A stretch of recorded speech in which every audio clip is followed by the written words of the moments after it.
नमस्कार प्यारे बच्चों, एक बार फिर से आपका स्वागत है। और आज हम करेंगे अपनी डीओई की वर्कशीट 39 जो आपके पाठ बल तथा गति के नियम से ली गई है।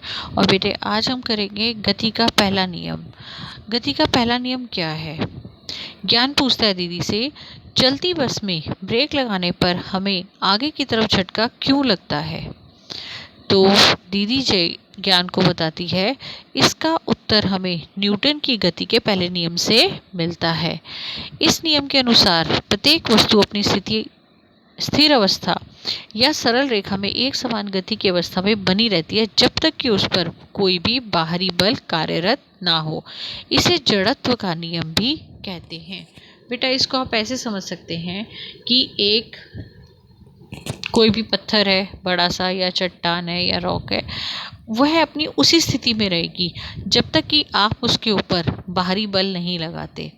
ठीक है, तो इसको हम क्या बोलते हैं? जड़त्व का नियम। ठीक है, किसी भी वस्तु का वह प्राकृतिक गुण जो उसकी विराम अवस्था या गति की अवस्था में परिवर्तन का विरोध करता है, ठीक है, वह क्या कहलाता है? जड़त्व। देखिए मैंने चट्टान का उदाहरण इसीलिए लिया बेटा कि क्योंकि रॉक, चट्टान या पत्थर का कुछ अपना भार होता है। ठीक है, वह भार जो है वह उसकी स्थिति में, उसके विराम अवस्था में परिवर्तन लाने से क्या करेगा? विरोध करेगा।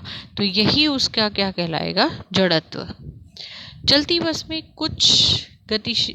बस में सभी कुछ गतिशील अवस्था में होता है, लेकिन अचानक से ब्रेक लगने पर जब बस रुक जाती है तो हमारे शरीर का ऊपरी भाग जो बस के साथ गतिशील होता है, वह बस में ब्रेक लगाने पर भी बस की दिशा में क्षण भर के लिए गतिशील रहता है, जिसकी वजह से हमें आगे की तरफ झटका लगता है। और इसी प्रकार जब रुकी हुई बस अचानक से चल पड़ती है तो सभी सवारियों को पीछे की तरफ झटका महसूस होता है। यहाँ पर क्या होता है? बस जो अचानक गतिशील हो गई, लेकिन सवारियों के शरीर क्षण भर के लिए किस में रहेगा? पहले वाली विराम अवस्था में ही रहने के कारण उन्हें क्या लगता है? झटका लगता है पीछे की तरफ। अब आता है बेटा जड़त्व। जड़त्व क्या है? प्रत्येक वस्तु अपनी स्थिति, अपनी गति की अवस्था में परिवर्तन का विरोध करती है।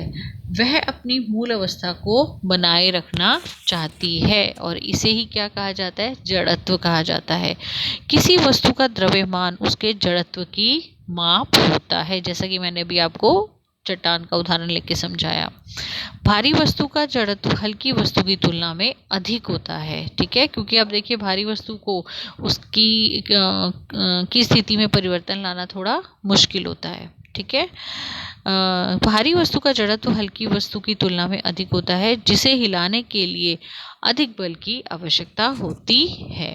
ठीक है, न्यूटन की गति के पहले नियम पर आधारित कुछ घटनाएं बेटा, कुछ उदाहरण क्या है? देखिए, पेड़ की शाखा को तीव्रता से हिलाने पर पत्तियों का झड़ना। बेटा क्यों? क्योंकि पेड़ तो विराम अवस्था में रहेगा, लेकिन अगर आप शाखाएं हिलाएंगे तो पत्तियां उसके साथ में क्या हो जाएंगी? अलग हो जाएंगी। किसका उदाहरण है? गति के नियम का पहला उदाहरण।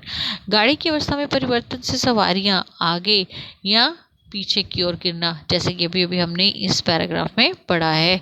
तो क्या कहलाएगा? वो भी आपका जड़त्व का पहला नियम का ही उदाहरण कहलाएगा। यानी अगला देखिए, कालीन या चादर को डंडे से पीटने पर उससे धूल का अलग होना। नेक्स्ट देखिए बेटा, प्लेट में कप को रखने के लिए खांचा बनाना।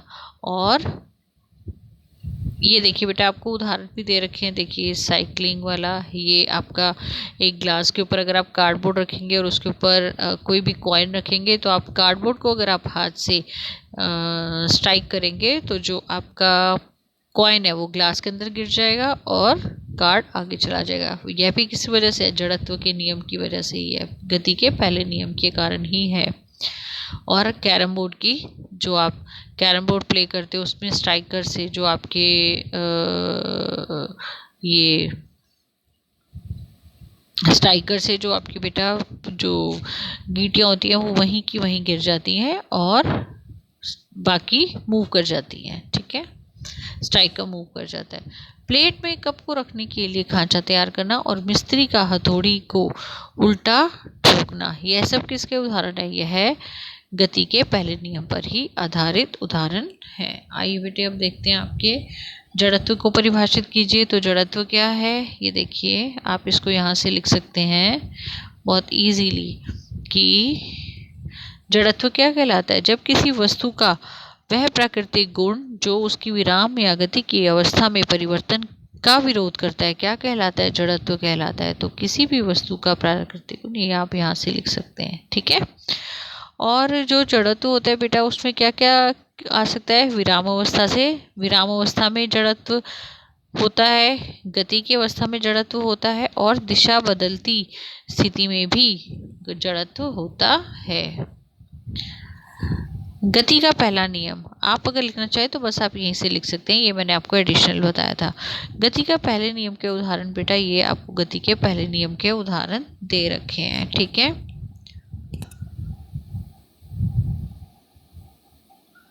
नेक्स्ट क्वेश्चन देखिए, किसी रुकी हुई बस में अचानक गतिशील होने की स्थिति में उसमें खड़ी सवारियां किस तरफ झटका महसूस करेंगी? कारण स्पष्ट कीजिए। बेटा आप देखिए, किसी रुकी हुई बस को अचानक गतिशील हो रही है तो यह गति के पहले नियम के अनुसार ही होगा बेटा। जब कोई ये देखिए, पहले तो आप यही से इसका आंसर लिख सकते हैं। देखिए, पीछे की तरफ झटका महसूस करेंगी, क्यों? क्योंकि रुकी हुई बस जो है वो अचानक चल पड़ती है। तो ये आपका आ गया थर्ड का आंसर, ठीक है। तो क्या लिखोगे आप? क्योंकि ऐसा किस लिए होता है, ये मैंने आपको अंडरलाइन भी कर दिया बेटा। ऐसा इसलिए होता है जब रुकी हुई बस अचानक से चल पड़ती है तो जो हमारे पैर होते हैं वो संपर्क में रहते हैं तो वह गतिशील होते हैं, परंतु हमारा जो शरीर का ऊपरी भाग होता है वह विराम अवस्था में रहता है। जड़त्व में रहने के कारण सवारियां जो होती हैं वो पीछे की तरफ झटका लेती हैं, खाती हैं, लेती हैं, उन्हें पीछे की तरफ झटका लगता है। नेक्स्ट देखिए, निम्न में से किसका जड़त्व अधिक होगा? कार एवं बस का, साइकिल एवं मोटरसाइकिल का और ठेला गाड़ी एवं रेलगाड़ी का। देखिए बेटा, ये हम पहले ही पढ़ चुके हैं कि जो हमारा जड़त्व होता है वह किस पे निर्भर करता है? भार पे, मतलब जितनी वस्तु भारी होगी उतना ही उसका जड़त्व क्या होगा? अधिक होगा, ठीक है। तो आप ये देखिए कि अगर उस वस्तु का जड़त्व अधिक होगा तो हमारे पास में क्या आता है कि किसका जड़त्व अधिक होगा इस क्वेश्चन में? कार या बस का? बस का। मोटरसाइकिल या साइकिल का? तो मोटरसाइकिल का। और ठेला गाड़ी एवं रेलगाड़ी का? तो रेलगाड़ी का, ठीक है। बच्चे, ये थी आज की आपकी वर्कशीट। उम्मीद करती हूँ आपको समझ आई होगी। थैंक यू बच्चे, take care and do like the video. बेटा वीडियो को लाइक करो, शेयर करो और सब्सक्राइब करो चैनल को। थैंक यू बच्चे, टेक केयर।